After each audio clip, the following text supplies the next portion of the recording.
Hey there, hey there. I am outside this morning in the sunroom and I'm out here because it is really nice. Like, I cannot believe that I'm in Georgia for those that don't know. It is at the end of December and like the weather that we've been experiencing is just unbelievable. Like, I'm not complaining because I love nothing more than to sit out here in this sunroom, especially in the morning time when it's so quiet. It's not too hot, it's not too cold. I mean, it's just right, right? I'm like, this hot apple cider is too hot. I want to just gulp it down, but it's too hot. But guys, I was wanted to share with y'all again. This is me just being consistent and also just sharing a little bit about myself outside of real estate and mortgages. And so every morning either before I go walking or after, I always listen to a podcast. My favorites are Mindset Mentor by Rob Dial, Dial. He got me out of my situation last year, and I'll share that with you all at some other time. But Mindset Mentor by Rob Dial, Derek Grant, DG, Dave Ramsey, Financial Peace, and then the Millionaire Real Estate Agent, and that is regarding real estate through Keller Williams. It's a book that was written out, I want to say 2005. I've had that book probably just that long, but that's a whole nother video as well. But every morning I always listen to a podcast, and so today is the weekend. I get up and I didn't go to church, and I'm just like, you know what? I want to listen to a podcast. And none of my podcasts were updated for today. So then I go and look at TED Talk, right? And so with TED Talk, I go down because they're updated, and I was like, oh, they're talking about regrets. And so I turn it on. I have a speaker in my bathroom. I'm telling y'all all this. Again, I'm being very transparent. And so when I'm in the shower, I want to be able to hear it when the water is running and all of the things, right? And so they were talking about regrets. And as I was entering the shower, I was thinking like, do I have any regrets? And I'm like, Trisha, yes. And I'm like, but what are they? Like, when I think about them, do I regret about money that I messed up and, things like that? And I'm like, I can say yes. But then I would have never learned the lessons that I've learned as of today had I not went through that. So, I used to regret about my ex-husband, going through divorce and, us breaking the family up, not him, not me, us breaking the family up and everything. And I was like, no. I was like, had I not went through that, I wouldn't be in real estate. So, you know how you start thinking about the regrets. And so after just kind of going back and forth with myself, and if you don't have self-talks, you're missing out. Let me tell you, I love nothing more than some self-talks because I'm either going to talk myself off the ledge or I'm going to push myself into, hey, girl, you better get it. You better go. And so I was thinking, and I was just like, there's one regret. There's one regret, and that is allowing people too much of my time. And I know that I hit it because it reminded me of a situation that was in business, or whether in business or personal. This one happens to be in business that I'll share with you today. But it was this young lady, her and her dad, they were looking for a home. And I was out just showing them all the homes and everything. Y'all, and it's getting hot. Either maybe I'm getting excited. But anyway, but I was sharing, touring all these homes, y'all, and I know it probably had to be, I know it was over 50, and I know, again, regret.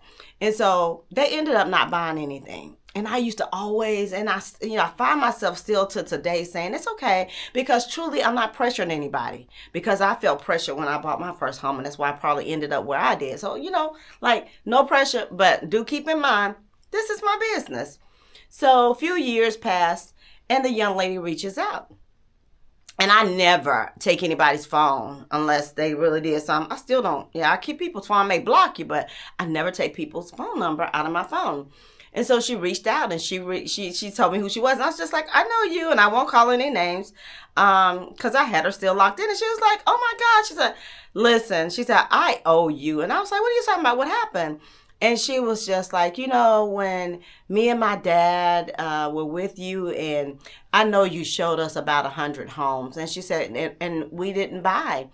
And so I was like, you know, yeah, I said, you know, kind of like how it goes. And she was like, no, she's like, truly, she said, I feel bad because now I'm in real estate. And I was like, then we just started laughing. And, you know, just then started just talking about the business and everything.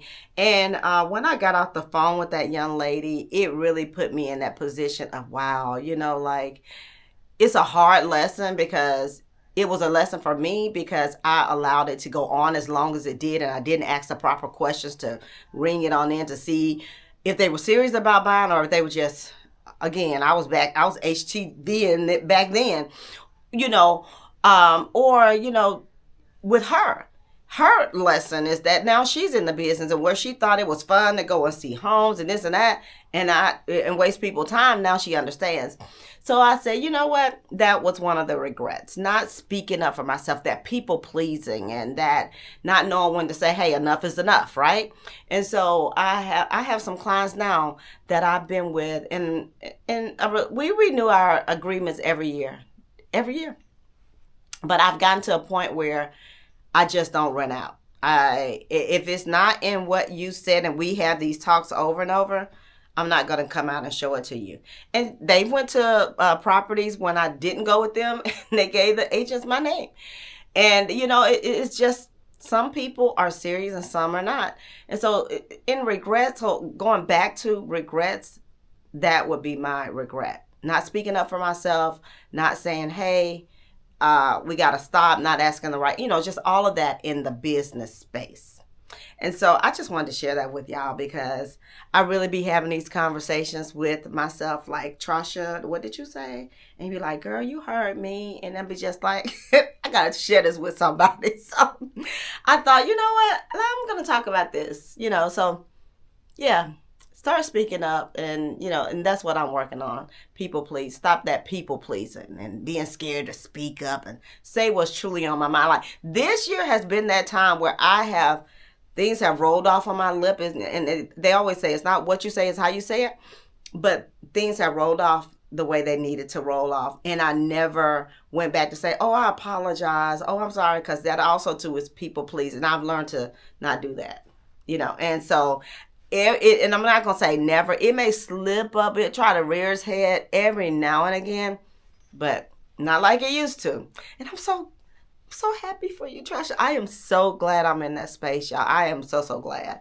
So, again, I'm just being consistent, getting on this platform and sharing some things about myself, whether it's personal or it's business, but just letting y'all know who I am.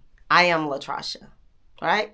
And so if you or anyone that you know is looking to buy, sell, or invest in the state of Georgia or Alabama, I can take you from the beginning to the end because I'm not only a licensed real estate broker, I am a licensed mortgage originator. And that means I can get you to the money, right? As well as I have ownership in a title company. So all the things, I can get it done for you. So I thank you for taking time. And if you like what you hear, you want to hear more, hit that subscribe and definitely share. I greatly appreciate it. Have a great day.